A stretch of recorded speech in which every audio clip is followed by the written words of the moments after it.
They called her the Ghost of the North Ridge Pack. Alara. A name whispered like a curse, a thing to be forgotten. She was less than nothing, the Omega who scrubbed floors until her knuckles bled, and whose only purpose was to absorb the cruelty of those born better. The cold was a constant companion. It seeped through the threadbare wool of her tunic, a hungry beast gnawing at her bones. It lived in the stone floors of the kitchens and clung to the icy water in the washing buckets. Today, it was sharper than ever, a promise of the blizzard the elders had been muttering about. Her breath plumed in the frigid air of the punishment yard. 40. The Alpha had decreed 40 lashes for her defiance. Her crime had been simple, unforgivable. She had given a piece of her own meager bread ration to a sick child, another Omega's pup.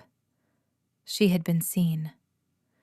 The lash was a serpent of braided leather, soaked in brine to make the wounds bite deeper. The pack enforcer, Borin, a brute with a pig's eyes and hands like slabs of meat, grinned as he tested its weight. The rest of the pack had gathered, a circle of hungry eyes and thin smiles. This was their entertainment. Lyra was at the front, of course, the Alpha's daughter, with her hair like spun gold and her heart like a shard of ice. Her gaze was the most painful of all, filled with a triumphant, personal hatred. It was Lyra who had reported her. "Stripper!" The Alpha's voice boomed, devoid of any warmth. It was an order, nothing more, as impersonal as telling a servant to fetch wine. Shame was a fire that burned hotter than the cold. Her fingers, numb and clumsy, fumbled with the ties of her tunic. It fell away, pooling around her ankles. The wind sliced at her exposed back like 1,000 tiny claws. She stood there in nothing but a thin linen shift, shivering, her gaze fixed on the gray, unforgiving stone of the far wall. She would not cry. She would not give them the satisfaction. The first lash cracked the air before it landed. The sound was a thunderclap. The pain was lightning. It seared a path across her skin, a burning, blinding agony that stole her breath. A collective gasp, then a murmur of satisfaction rippled through the crowd. 1. She bit her lip until she tasted the coppery tang of blood. She focused on the cold stones, on the pattern of frost creeping over them. Anything but the pain. The second lash fell, then the third. Her back became a canvas of fire. Each strike was a new explosion of agony, ripping through muscle and nerve. She squeezed her eyes shut, her mind a screaming void. 10. Her knees buckled. She fought to stay upright, her muscles screaming in protest.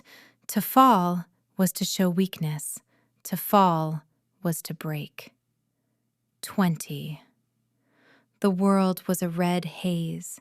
The scent of her own blood filled her nostrils, thick and sickening. She could hear Lyra's soft, pleased laugh, a sound more cutting than the whip. Worthless. That's what they always called her. Worthless. The word echoed with the beat of the lash. 30. Her body was no longer her own.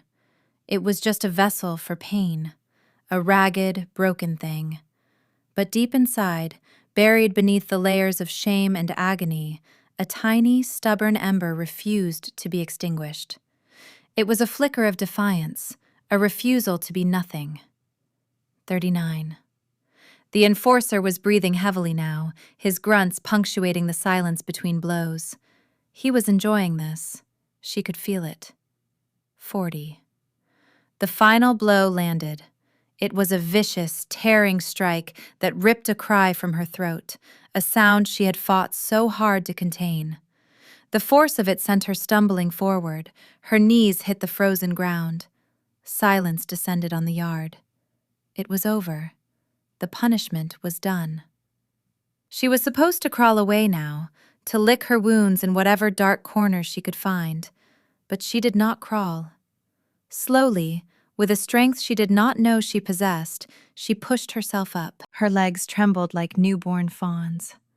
Her back was a shredded ruin, a symphony of torment. But she got one knee under her, then the other. She stood.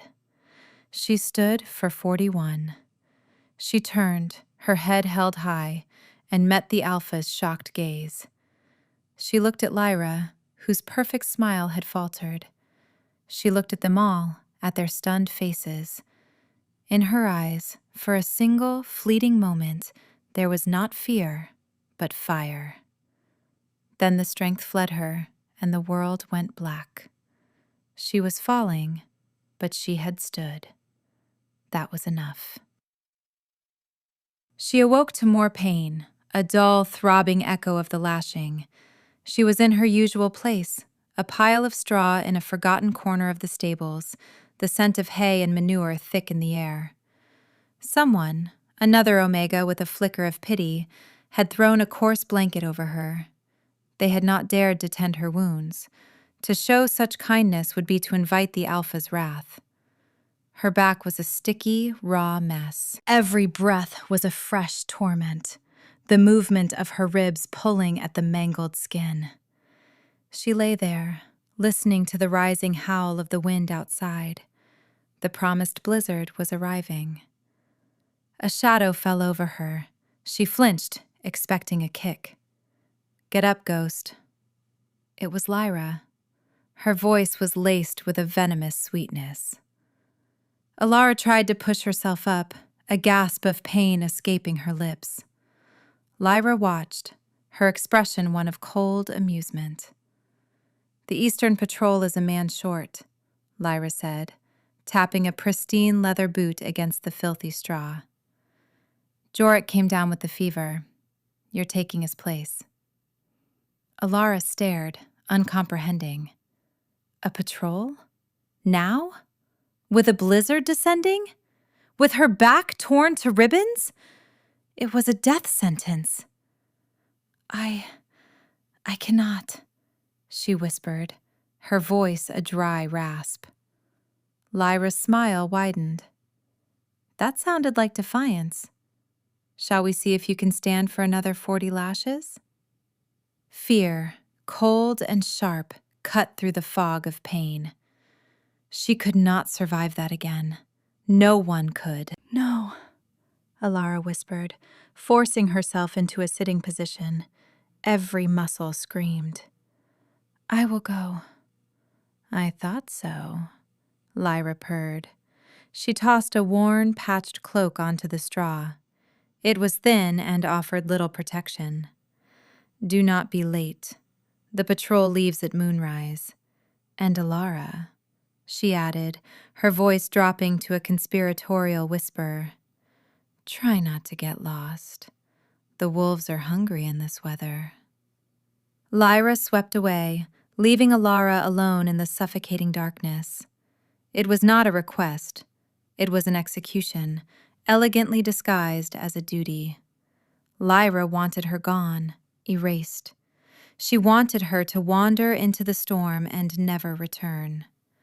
A wave of despair, so profound it was almost peaceful, washed over her. Maybe it was for the best. An end to the cold, the hunger, the pain. A final quiet fading into the white oblivion of the storm. But then she remembered the feeling of standing, the shock on their faces, that single defiant beat of her heart that had screamed, "I am not nothing."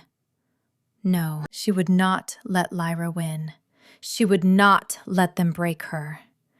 With a groan that was half pain and half resolve, she began to pull herself to her feet. She would go on the patrol. She would face the storm. She would survive. She had to.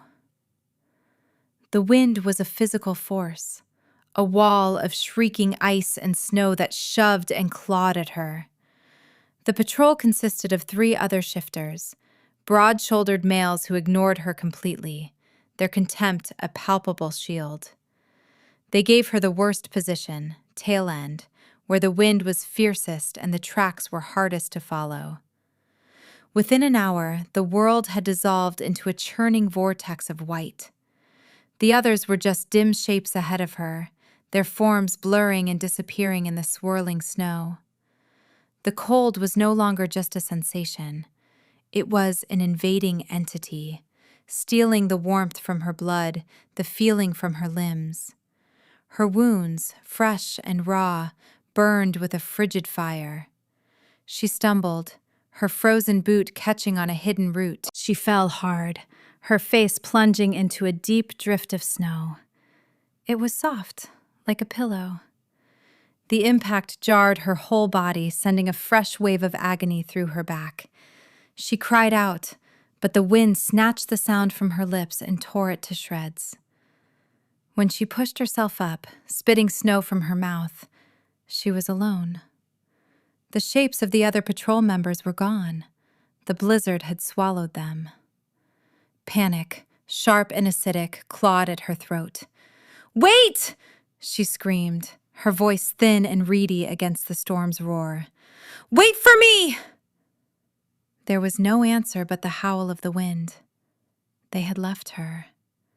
Or perhaps they had never noticed she was gone. It amounted to the same thing. She was alone, wounded, in the heart of a blizzard that could strip a forest bare. Lyra was getting her wish. She tried to follow their tracks, but the snow was falling too fast, a relentless curtain that erased all trace of their passing. She pushed forward, leaning into the wind, her body a single aching protest. One step, then another. The mantra of survival. But the cold was relentless. It was a poison, slowing her thoughts, thickening her blood. The world narrowed to a pinprick of white. The desire to simply lie down, to let the snow cover her like a blanket, was a sweet, seductive song. It would be so easy, so warm in a strange, final way. Her legs gave out. She collapsed into the snow, the fight draining out of her. This was it. The end of the ghost. A fittingly invisible death. As her vision began to darken, a new scent cut through the sterile cold. It was the smell of blood. Old, but also fresh. And something else. Something wild and powerful, like pine and ozone and ancient stone. It was coming from a dark shape against the snow, a tumble of rocks forming a shallow cave. Shelter. With the last dregs of her will, she began to crawl. She dragged her useless legs, her arms screaming with the effort, her torn back grinding against the frozen ground. The scent grew stronger, pulling her forward. It was a primal, compelling smell that spoke to a part of her she did not know existed. She reached the mouth of the cave, a small overhang of rock barely deep enough to shield her from the worst of the wind. She tumbled inside, landing on the hard, cold stone floor. And she was not alone. A figure lay in the back of the small cavern, a great shape cloaked in shadow. The scent of blood was coming from him. He was massive, far larger than any shifter she had ever seen, his shoulders as broad as a doorway. A dark, torn cloak was pooled around him, and a gash on his side seeped blood, a stark crimson stain against the gray rock. He was dying. Fear warred with a strange, inexplicable instinct. She should run.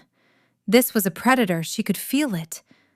But she was trapped by the storm, and he was wounded. Maybe he wouldn't even notice her. He stirred, a low groan rumbling in his chest, a sound like shifting mountains. He turned his head, and in the gloom, his eyes opened. They were not normal eyes. They glowed, a soft, molten gold that cut through the darkness and seemed to look straight into her soul. They were ancient, filled with a loneliness so profound it made her own ache in sympathy. He was the most beautiful and terrifying thing she had ever seen. His face was all harsh angles and predatory grace, framed by a mane of dark hair dusted with snow. Even lying wounded, he radiated an aura of absolute power. Her fear should have been all-consuming, but it was not. Beneath the terror, something else stirred, a sense of recognition, a feeling of coming home. What was happening to me? He tried to push himself up, but a spasm of pain racked his body and he fell back with a curse. He needed help. The thought was absurd. Her? Help him? She was a broken thing, barely alive herself, yet her body moved without her consent. She crept closer, her limbs still numb, her heart hammering against her ribs. She reached out a trembling hand, not knowing what she intended to do. Stop the bleeding? Offer what little warmth she had left? Her frozen fingertips brushed against the back of his hand. The world exploded. It was not a sound, but a feeling. A cataclysm of light and heat erupted from the point of contact, surging up her arm and into the core of her being. It was a torrent of power, 1,000 years of loneliness, a fierce, possessive joy, and a pain so exquisite it was almost pleasure. It was his essence, crashing into hers. She cried out, snatching her hand back as if burned, but the connection was already made. On the back of her wrist, where she had touched him, a mark was forming. Lines of silver light swirled under her skin, twisting and weaving into an intricate pattern, a crescent moon cradling a blazing star. It glowed with a soft, ethereal light, pulsing in time with her frantic heartbeat. She stared at it, her mind reeling. What was this? Some kind of magic? A curse? The man's golden eyes were wide, fixed on her face. The haze of pain was gone, replaced by a stunning, absolute clarity. Awe, disbelief, and a certainty that shook her to her very soul. He reached for her, his movement surprisingly fast. He did not grab her. His fingers, large and calloused, cupped her jaw with a tenderness that was utterly at odds with his fearsome appearance. His thumb stroked her cheek, a feather-light touch that sent another jolt of warmth through her. "You're her," he rasped, his voice a deep, resonant thunder that vibrated through her bones. It was not a question. It was a statement of fact, a revelation. His gaze dropped to the glowing mark on her wrist. A slow, breathtaking smile spread across his face, a sunrise after a long, dark night. It transformed his harsh features into something devastatingly handsome. "Mine," he breathed. The word was a brand, a claim, a promise. It settled over her, not with the weight of ownership she was used to, but with the warmth of a shield. Her mind screamed at her to run, to pull away. This was madness. He was a stranger, a wounded giant with glowing eyes who spoke in possessive riddles. But her body, her very soul, leaned into his touch. The storm outside raged, but in this tiny cave, a different kind of storm had just broken, and she was at its epicenter. Confusion was a thick fog in her mind. Who was he? What was this mark that burned with a gentle silver fire on her skin? Her instincts, long suppressed and beaten into submission, were screaming at her. But they were not screaming in fear. They were screaming in recognition. Section He was Kalin, the Alpha King, the supreme leader of all the shifter packs in the north, a figure of legend and terror.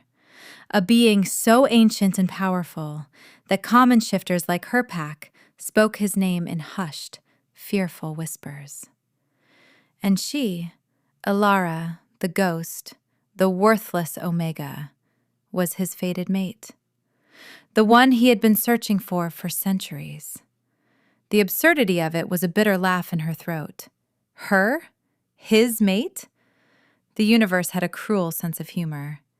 He had to be mistaken. He was delirious from his wound. "No," she whispered, the word barely audible. "You are wrong. I am no one." His golden eyes softened, but his grip on her jaw remained firm, anchoring her. "You are not no one," he said, his voice gentle but absolute. "You are everything." He pulled her closer, ignoring her flinch. With his other hand, he reached for the thin cloak she clutched around herself. He meant to see her, and the thought sent a fresh wave of panic through her. She was filthy, starved, and her back. "Don't," she pleaded, trying to twist away. "I will not hurt you," he rumbled, his voice a low promise. "Let me see." His strength was effortless. He drew the cloak away, and then the thin, blood-soaked linen shift beneath. The frigid air of the cave hit her mutilated back, and she shuddered, a fresh wave of pain and shame washing over her. She waited for the disgust, the revulsion. It was what she always received. But Kaelin did not look away. His golden eyes traced the horrifying map of her wounds, the crisscrossing welts and deep, raw gashes. A low growl vibrated in his chest, a sound of such profound, murderous rage that the very stones of the cave seemed to tremble. It was not directed at her. It was for the ones who had done this to her. "Who?" he asked, his voice lethally soft. She could not speak, only shake her head, tears of humiliation finally tracking paths through the grime on her cheeks. He did not press her. Instead, he did something that shattered her world far more completely than the whip ever had. He leaned forward and gently, reverently, pressed his lips to the least damaged part of her shoulder. The touch was not one of passion, but of worship, of healing. Where his lips touched her skin, a wave of warmth spread, soothing the burning agony, seeping deep into the bruised muscle. It was not a complete healing, but it was a balm, a respite from the constant torment. The power of the bond, she realized, it flowed between them. "I have you," he murmured against her skin. "No one will ever harm you again." The simple, declarative statement was the most beautiful thing she had ever heard. It was a promise of a life she could not even imagine. A desperate, impossible hope began to bloom in the barren wasteland of her heart. Could it be true? Could she truly be safe with him? He shifted, hissing in pain as the movement pulled at the gash in his side. Reality crashed back in. He was injured. Badly. "Your side," she said, her voice stronger now. "You're bleeding." He glanced down at the wound as if it were a minor inconvenience. "A cowardly attack. Poisoned silver. It slows the healing." Silver. The word sent a chill through her. It was the only thing that could truly harm a powerful shifter like him. The attackers had known what they were doing. Without thinking, she tore a strip of fabric from the hem of her ruined shift. It was not much, but it was clean. "Let me," she said, her hands moving to his wound.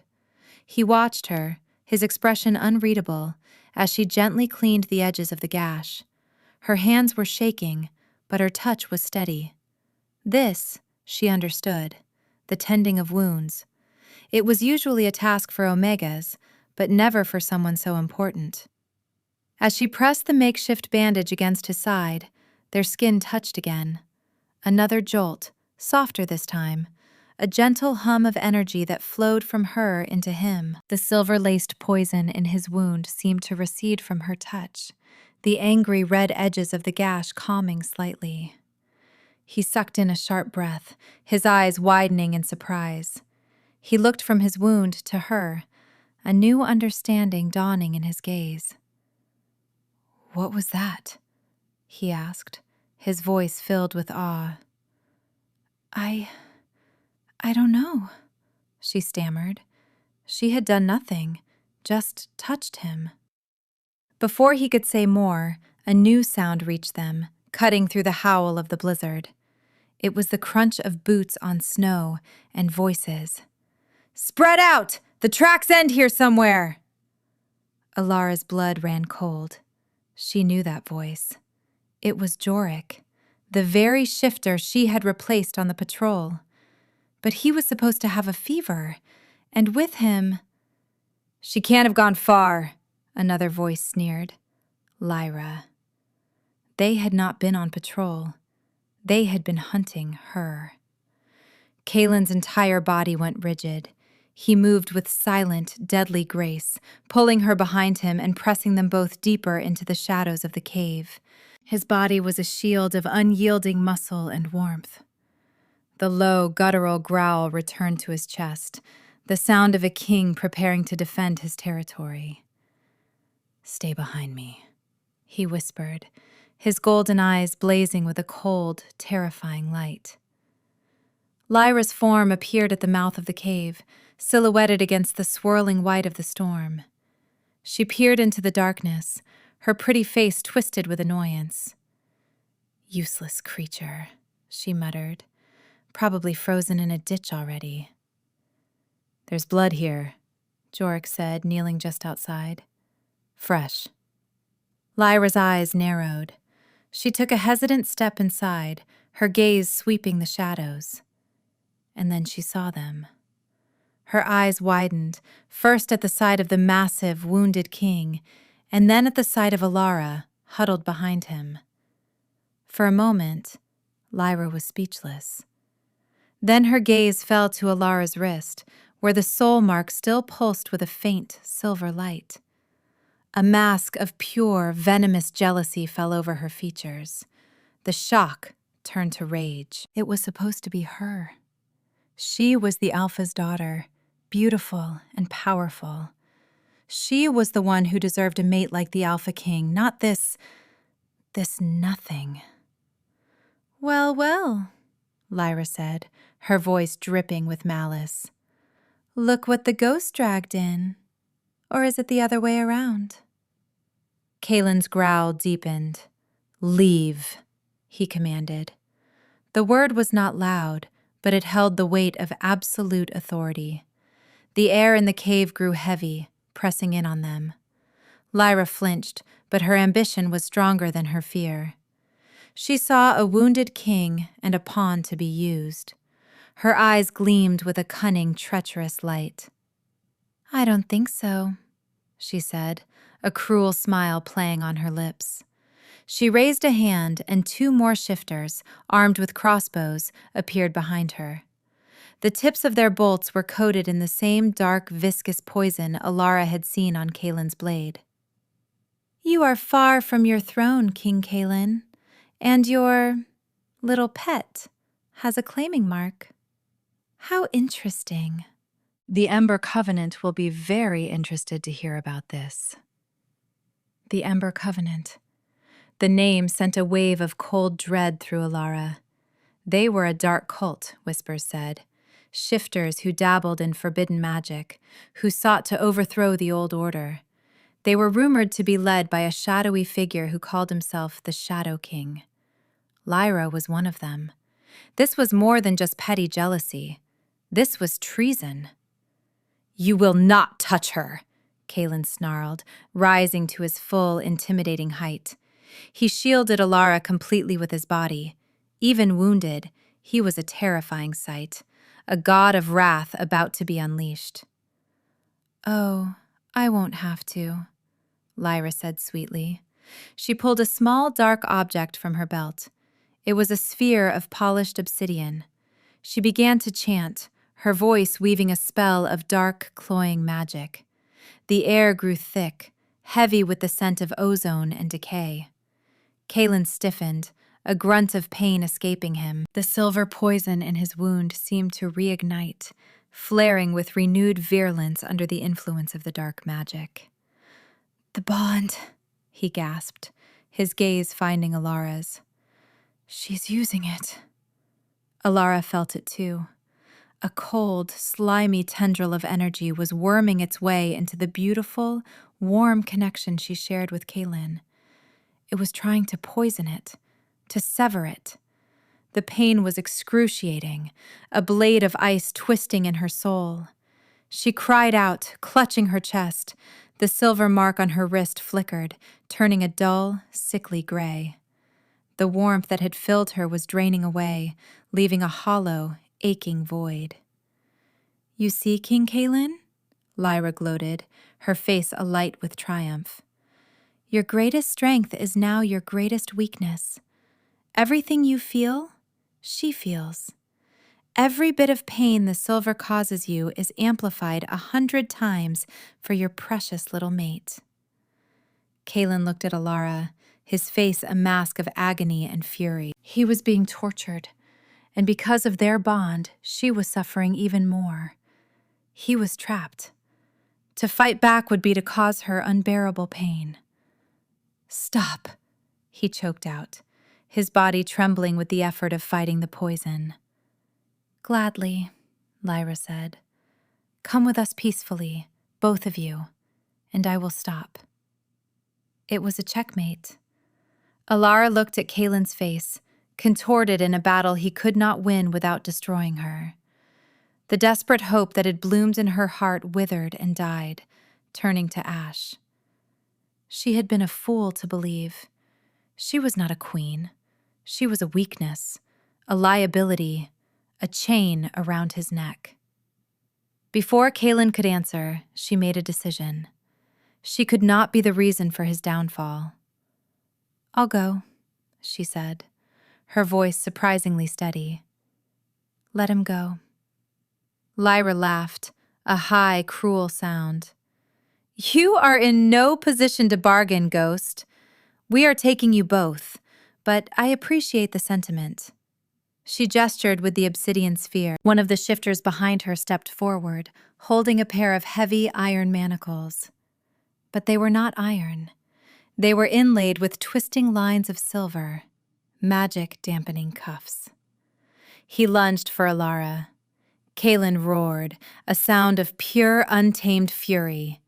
He moved to intercept, but the poison flared in his side and he staggered, his strength failing him. The shifter grabbed Alara's arms, snapping the cold, heavy cuffs onto her wrists. The moment the silver touched her skin, the world went gray. The bond, the beautiful, vibrant connection to Kaylin, was snuffed out. It did not just disappear. It was torn away, leaving a raw, gaping wound in her soul. The agony was absolute.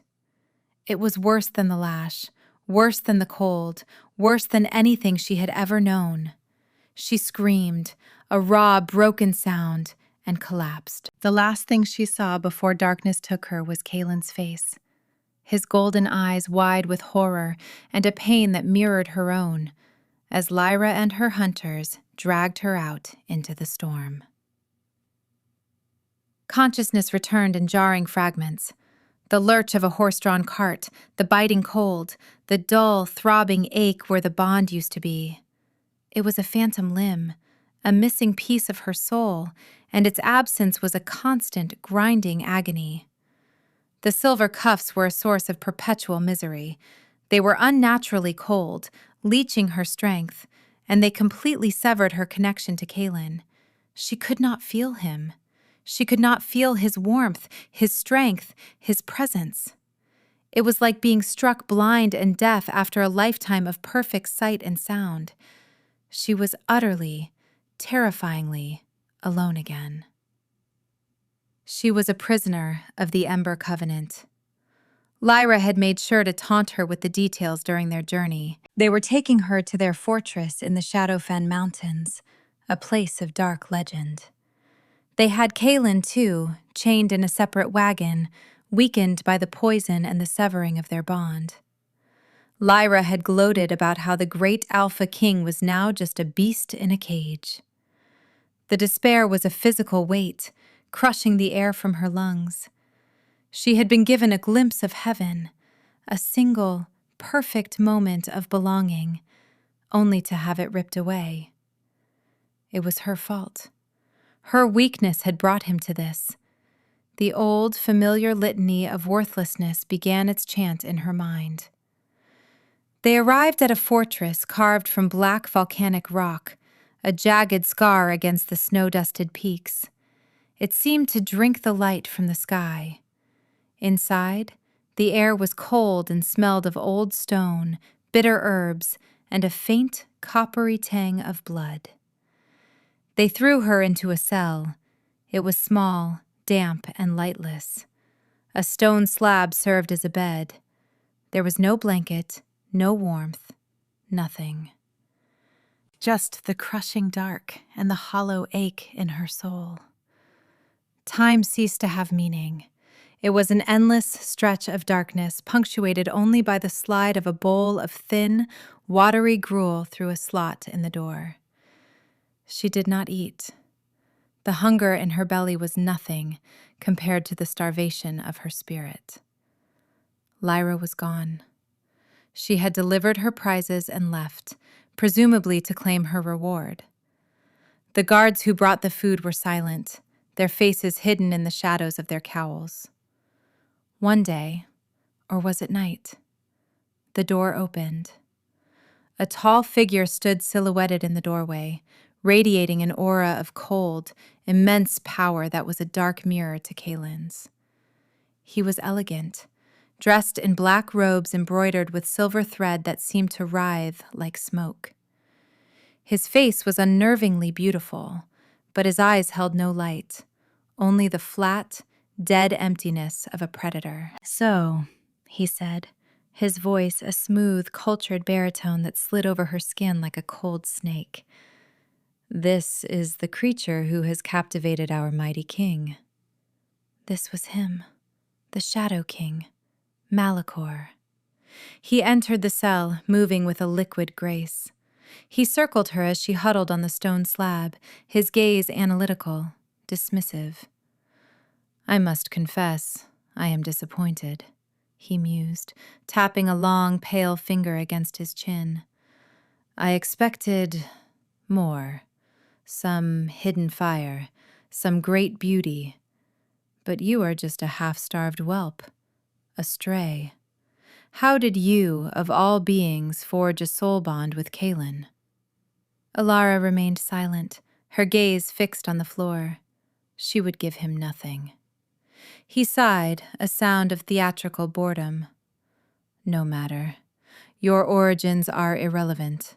Your purpose, however, is not." He crouched down in front of her, forcing her to meet his dead-eyed stare. "Kaelin is strong, too strong. Even with the poison and the dampening effects of this fortress, his will is formidable. But the soul bond is a conduit. A vulnerability I did not anticipate, but one I am more than happy to exploit." A cold dread, sharper than any she had yet felt, pierced through her apathy. "We are going to perform a ritual," Malachor continued, his voice dropping to an intimate whisper. "A ritual of severance and transference. We will use you as a siphon. We will pull his power, his very life force, through the bond and into a vessel of my choosing. It will leave him a hollow, powerless shell. And it will, I am afraid, kill you. A small price to pay for a new era, would you not agree?" Kill her. The words should have terrified her, but all she could think of was Kaelin. They were going to destroy him using her as the weapon, the ultimate violation. "No," she whispered, the word a flicker of defiance in the vast darkness. Malachor smiled, a thin, cruel slash in his pale face. "You have no choice. Your consent is not required." He stood and turned to leave. At the door, he paused. "The ritual is tomorrow, at the apex of the moon. Try to get some rest. It will be draining." The door boomed shut, plunging her back into absolute blackness. But now, The darkness was filled with a new horror, not just despair, but an active, imminent threat. They were going to use her to murder the man who had called her his, the man who had looked at her wounds and promised her safety. A rage, cold and pure, began to smolder beneath the ash of her despair. They would not do this. She would not let them. But what could she do? She was powerless, chained, and broken. She sank to the floor, her body racked with silent, helpless sobs. It was over. All of it. Hold on. The voice was not a sound. It was a thought, a feeling, a thread of warmth in the absolute cold of her soul. It was faint, strained, but unmistakable. Kaylin? She thought, her own mind reaching out into the void. I am here, the voice came again, stronger this time. They cannot break it. They can only dampen it. The bond is deeper than silver, deeper than stone. A tear of relief slid down her cheek. He was alive. He was fighting. They are going to use me against you, she sent, pouring all her fear and desperation into the thought. A ritual to drain your power. There was a pause, and she could feel a surge of his monumental rage, even through the dampened link. I know. I can feel their foul magic gathering. Listen to me, Alara. His voice became a pillar of strength in her mind. You are not weak. You are not astray. There is a power inside you, a light they cannot comprehend. When they begin the ritual, they will open the conduit. They think to control it, but they are fools. You must let it out. What power? She asked, confused. I have nothing. You healed me in the cave. You touched my wound and the poison receded. It is the light of life itself. Soul fire. It is your birthright. You are the other half of my soul, the light to my shadow, the dawn to my night. You are not a weakness, Alara. You are my greatest strength. His words were a balm, a fire, a revelation. All her life she had been told she was worthless, but he saw something else. He saw a queen. I am coming, he vowed, his voice ringing with absolute certainty. Hold on until I get there. The connection faded, the silver and stone reasserting their oppressive weight. But it was too late. He had given her back the one thing she had lost: hope. She would not be a siphon for their darkness. She would be a conduit for her own light. She would hold on. The guards came for her. They dragged her from the cell, her feet stumbling on the cold stone floors. They led her through winding corridors to a vast circular chamber. The air was electric with power. Malachor stood in the center of the room, before a great obsidian altar. His coven members, robed and cowled, formed a circle, their chanting a low, guttural hum that made her teeth ache. And on the other side of the chamber, she saw him. Kaylin was chained to the wall, great silver-laced shackles on his wrists and ankles. His head was bowed, his dark hair obscuring his face. He was diminished, the vibrant power she had felt from him reduced to a strained flicker. But he was not broken. As they dragged her into the center of the circle, he raised his head. His golden eyes found hers. They were filled with pain, but also with an unwavering fire. Now, his voice echoed in her mind. Be ready. They forced her onto the cold altar, chaining her down. The silver of the new chains was a fresh agony, but she gritted her teeth, focusing on the embers of rage and hope Kaylin had stoked within her. Malachor stood over her, a ceremonial dagger in his hand, its blade gleaming with dark energy.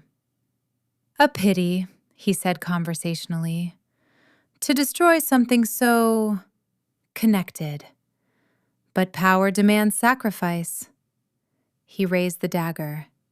The chanting of the coven intensified, the air growing thick and suffocating. And then, a sound from outside, a tremor that shook the foundations of the fortress. A deep, resonant howl that was answered by 100 more. The sound of an army. The sound of a king's wrath made manifest. Boom! The great wall of the chamber exploded inward, showering the room with stone and dust. Through the breach, silhouetted against the moonlight, stood a phalanx of massive shifters, their eyes glowing with predatory light. Kaelin's warriors. Battle erupted. The chamber became a whirlwind of claws and fangs, of dark magic and brutal strength. Malachor's coven turned to face the invaders, and for a moment, the ritual was forgotten. Malachor, however, merely smiled. "A valiant effort," he sneered, turning his attention back to Alara. But too late. He plunged the dagger not into her heart, but into the center of the altar, just beside her. A web of black energy erupted from the blade, snaking over the stone and wrapping around her limbs. It was the conduit. It latched onto the remnants of her bond with Kaelin. She screamed as the foul magic tore into her. She could feel it, a hungry void pulling at Kaelin's life force through her. She felt his strength begin to drain, his vitality siphoned away. He let out a strangled cry of pain, his body slumping against his chains. His eyes met hers, filled with agony. "Alara, now!" She had to fight it. But how? The power was overwhelming. The pain was all-consuming. Then she saw it. Through the chaos of the battle, one of Kaelin's warriors, a huge gray wolf shifter, was cut down by a blast of dark energy from one of Malachor's lieutenants. He fell, his life bleeding out onto the stone floor. And on the other side of the room, Kaelin was weakening, his golden eyes starting to dim. Grief, rage, a fierce, protective love she had never known she was capable of. They converged inside her, a perfect, incandescent storm. No. The word was not spoken. It was a detonation in her soul. The power Kaelin had spoken of, the soul fire, erupted from her. It was not a gentle warmth. It was a supernova. A torrent of pure, white gold light exploded from her body, shattering the obsidian altar and vaporizing the black energy of the ritual. The silver chains on her wrists melted into slag. The wave of light washed over the entire chamber. Where it touched Kaelin's warriors, their wounds knitted shut, their strength returned tenfold. The gray wolf shifter who had fallen gasped and sat up, his fatal wound gone. But where the light touched the Ember Covenant, it was a scouring fire. They shrieked as the soul fire consumed their dark magic and burned them from the inside out, leaving nothing but robes and ash. Malachor threw up a shield of shadow, but the light smashed against it, cracking it like glass. He was thrown back, his elegant robes singed, his face a mask of disbelief and fury. Alara rose from the ruined altar. She was no longer the ghost. She was a pillar of fire and light, her eyes blazing with a power that dwarfed Malachor's shadowy tricks. The soul mark on her wrist shone with the intensity of a sun. "You called me a stray," she said, her voice ringing with an authority she had never possessed. It was the voice of a queen. "You called me nothing." She took a step toward him, the stone floor cracking under her feet. "I am the dawn," she declared, raising a hand that blazed with soul fire. "And you are just a shadow." It is time for you to fade." Malachor screamed, a sound of pure terror, and launched a bolt of pure darkness at her. She did not even try to dodge it. She simply held up her hand, and the darkness dissolved into nothingness a foot from her palm. She walked through the remnants of his magic and placed her hand on his chest. He did not burn.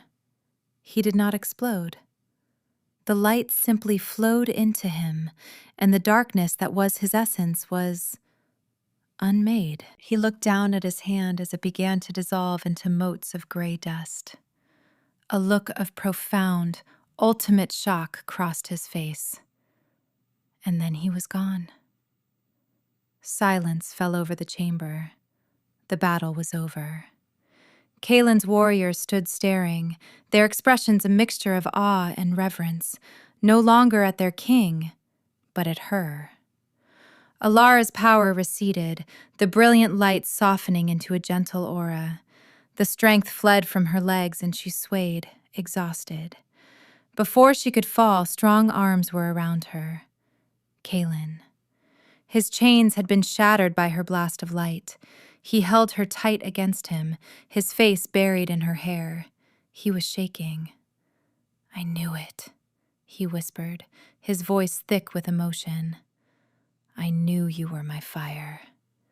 She leaned into him, her body molding against his, the bond between them flaring to life, 1,000 times stronger than before.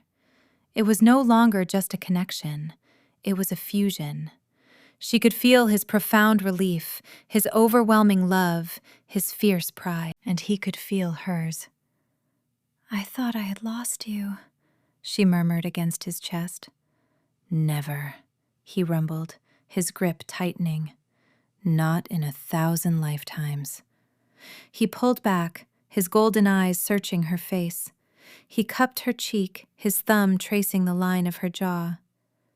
"You are not a ghost," he said, his voice soft but absolute.